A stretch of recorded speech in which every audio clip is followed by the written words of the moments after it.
Sri Lanka, an inspiring COVID-19 success story. This is the story of an island nation that is well known for its golden beaches, world-renowned Ceylon tea, mesmerizing waterfalls, and home to the first female Prime Minister of the world. What defines its people is their amazing resilience to endure great calamities and defy all odds to rise again to glory. A country that was once battered by a 30-year-old civil war and devastated by a tsunami could not hold down its potential to become the best tourist destination for 2020 when the deadly coronavirus unleashed havoc at the prime of its potential. Now that we have heard all the things that Sri Lanka is famous for, it's time to understand the secret recipe behind the COVID success story of this island nation. Sri Lanka has had only 91 cases per 1 million population, 11 COVID-19 deaths, and absolutely no cases in the community for over 2 months since 30th April 2020. It went from this to this and came back to this. All of this took place while maintaining one of the most impressive disease mitigation records globally. This is the story of how we did it, with a GDP for health of only 3.81% and a population of 21 million. So, how was Sri Lanka so successful in its containment of the pandemic? Let's look at the contributing players and factors in this remarkable story. The first report of what we now know as COVID-19 came to the world's attention on December 31st, 2019. Sri Lanka was very quick to act on this information and subsequent circulating rumors. The Ministry of Health, with relevant stakeholders, immediately identified the need for risk communication, rumor monitoring and mitigation, and readiness for the imminent epidemic. The Influenza Steering Committee, where global health issues are discussed, organized by the Epidemiology Unit of the Health Ministry, along with the Health Promotion Bureau, discussed the ongoing epidemic and preparedness plan on the 9th of January 2020. A presidential task force was speedily appointed during the last week of January 2020, with multi-sectorial involvement and stakeholders identified at all levels. A national COVID center was established and streamlined activities to 10 committees. The Director General of WHO declared the outbreak of COVID-19 a public health emergency and subsequently a pandemic in early March. By then, Sri Lanka was on full alert with counteractive measures already in place. By the time the first local patient was found positive on 9th March 2020, regular press releases from the Ministry of Health and identified key spokespersons began very early. This built trust of the general public on the government information sources and communicated the real situation.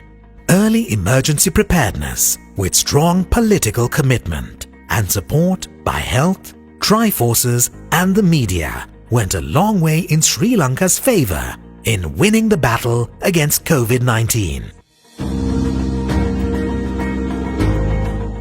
Mechanism to safeguard all ports of entry against the import of COVID-19 were in place. The quarantine unit of the Ministry of Health had a vital role in this.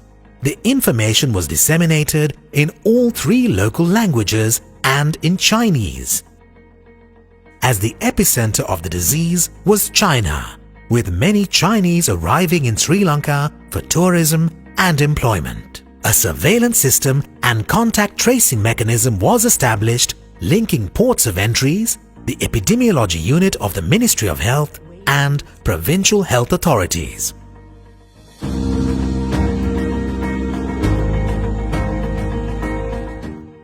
grassroots level public health staff worked around the clock with quarantine and contact tracing. Health services were easily accessible and just a phone call away from medical officers of health teams who delivered very efficient, personalized service. Quarantine and contact tracing was so successful that there were ultimately only 6 main clusters in Sri Lanka. The Disaster Management Centre also had a vital role in COVID-19 management.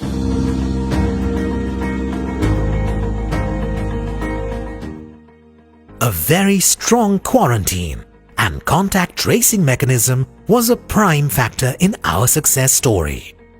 Travelers arriving from high-risk countries were quarantined on arrival in special centers for 2 weeks, while home quarantine was allowed for other arrivals.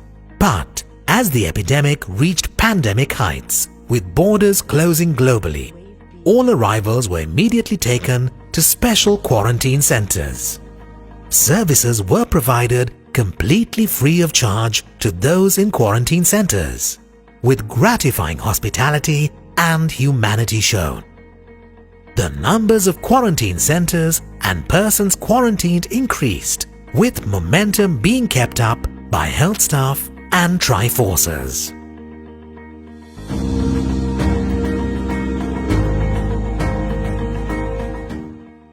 The Infectious Disease Hospital was identified from the onset as a key site for COVID-19 management, with a staff very competent in case management and infection testing.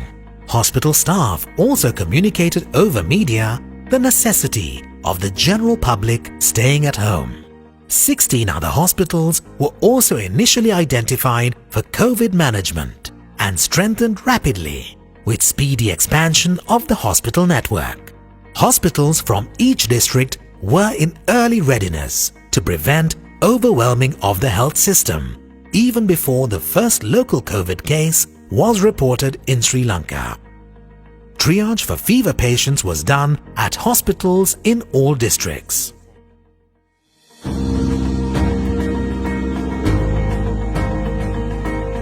Sri Lanka was one of the first few countries in the Asian region to detect COVID infection through PCR testing.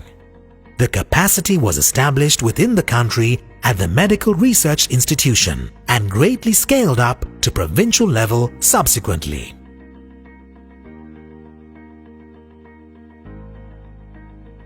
Free ambulance services were available throughout the country for anyone reporting COVID-19 related symptoms.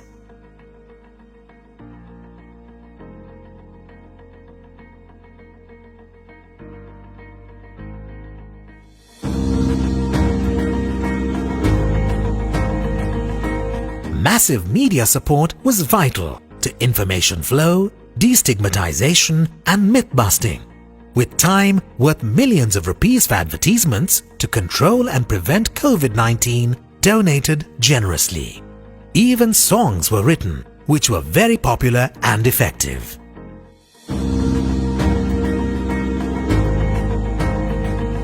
COVID-19 prevention behaviors became widespread, with workplaces and the general public being immensely supportive. Positive health behaviors were greatly advocated through mass media, with tremendous impact. Physical distancing became the norm, with even major celebrations being confined to households.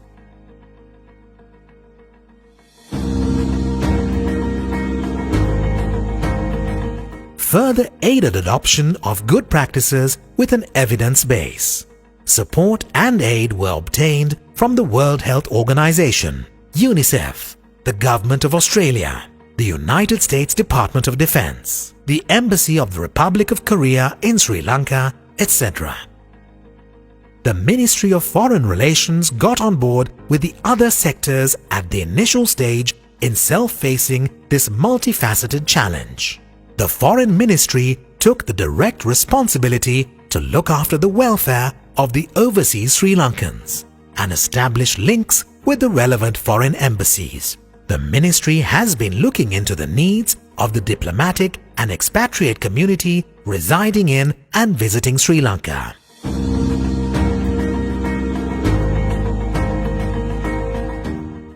Schools island-wide were closed within a day of the first local COVID-19 patient being identified. This greatly reduced the risk of community transmission and possibly prevented the transmission to the elderly, as many Sri Lankan families have grandparents living together with parents and children in the same household.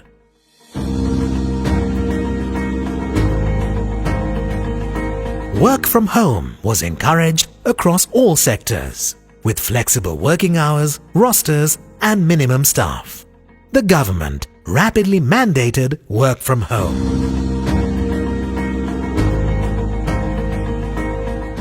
Mobile door-to-door delivery of essential services such as food, medicine, and even banking commenced. Postal services were utilized for door-to-door delivery of prescription medicine from government hospitals and online orders from pharmacies. Prescriptions and clinic books were used as curfew passes for access to essential health services and medicines. Pensions were delivered to the elderly, or they were permitted to visit banks on designated days to obtain pensions. Supermarket and grocery chains immediately came on board with online and door-to-door services.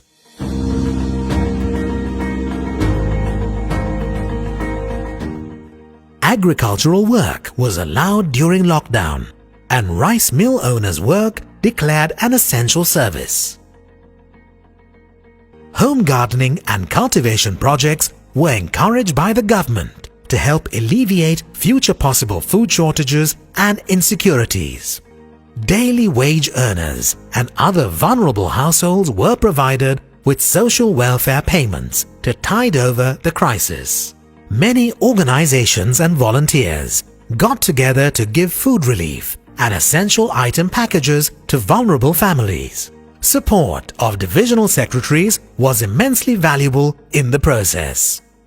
Education got on board very quickly, with online lessons being conducted by universities and a majority of schools.